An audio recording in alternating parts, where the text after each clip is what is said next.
नमस्कार मंडळी. तर आज आपण बनवतोय तुरीच्या शेंगाची सोलून भाजी. तर ह्या तुरीच्या शेंगा आहेत, हे आपण आधी कुकरला उकडून घेऊया. कुकरला याच्या 2 शिट्ट्या घ्यायच्यात, थोडंसं मीठ घालायचं त्याच्यामध्ये आणि अशा 2 शिट्ट्या काढून घेऊन मग ह्या शेंगा सोलून ह्याची आपल्याला भाजी बनवायची. तर चला बघूया कशी करायची ती. तर सगळ्यात आधी ह्याला कुकरमध्ये शेंगा घालूया.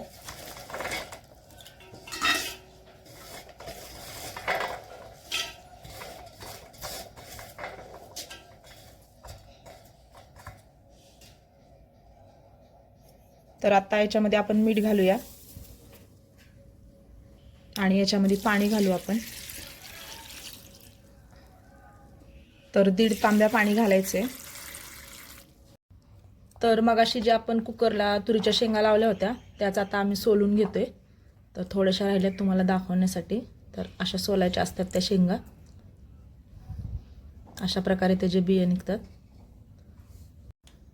तर हे आपले तुरीचे दाणे सोलून झालेले आहेत. याला आता धुवून घेऊ आणि मिक्सरमध्ये ह्याला थोडंसं मागं पुढं करून थोडंसं याला फिरवून घ्यायचं आहे. आता याला धुवून घेऊया. आणखीन एक वेळा धुवून घेणार आहे मी. तर याला आपण आता मिक्सरमध्ये फिरवून घेऊया. तर आपलं वाटून झालेलं आहे. असं मागं पुढं करून मी थोडंसं जाडसरच ठेवलं आहे आणि त्याच्यासाठी कोथिंबीर, टेचलेला लसूण, कढीपत्ता आणि बारीक चिरलेला कांदा. आता आपण भाजीला फोडणी घालूया. आता याच्यामध्ये आपण मोहरी घालूया. 2 माप तेल घातलेलं आहे कढईमध्ये, त्याच्यामध्ये घातली आहे मोहरी, जिरा मोहरी घातलेली आहे. आता आपण टेचलेला लसूण घालूया. लसूण असा गुलाबी झाला की मग कढीपत्ता घालू.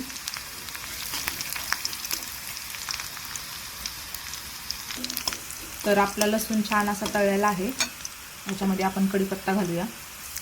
आता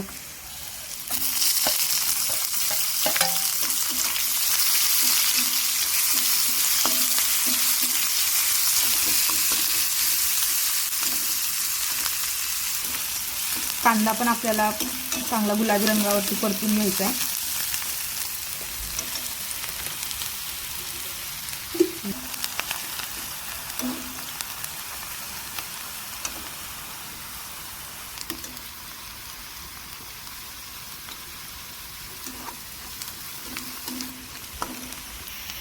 तर याच्यामध्ये आपण आता मसाले घालूया. हळद, अर्धा चमचा लाल तिखट घालायचे आणि थोडासा टेस्टसाठी काळा मसाला. आता हे असं एकजीव करून घ्यायचं आहे सगळं.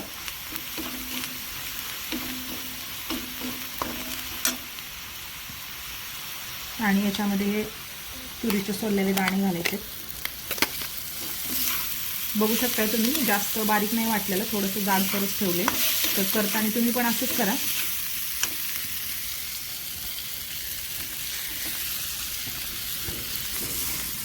आणि याची आपल्याला रस्सा भाजी बनवायची, जास्त पातळही नाही आणि जास्त घट्टही नाही.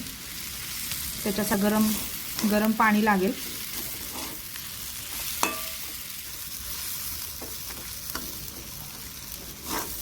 तर हे असं मिक्स करून घ्यायचं आहे सगळं.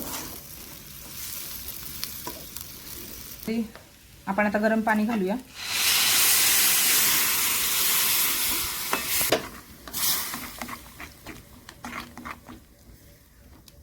तर पाणी घातलेलं आहे.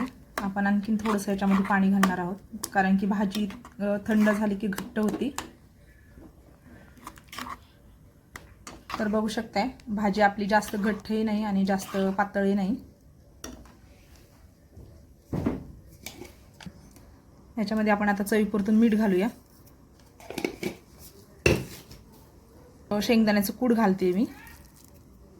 शेंगदाण्याचं कूट थोडं जाडसरच ठेवलेलं आहे.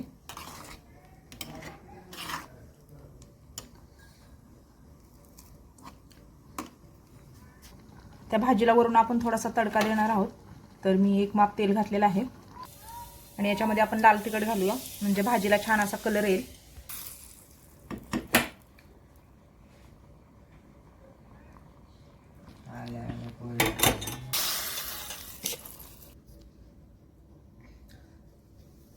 तर याच्यावरती आपण आता कोथिंबीर घालूया.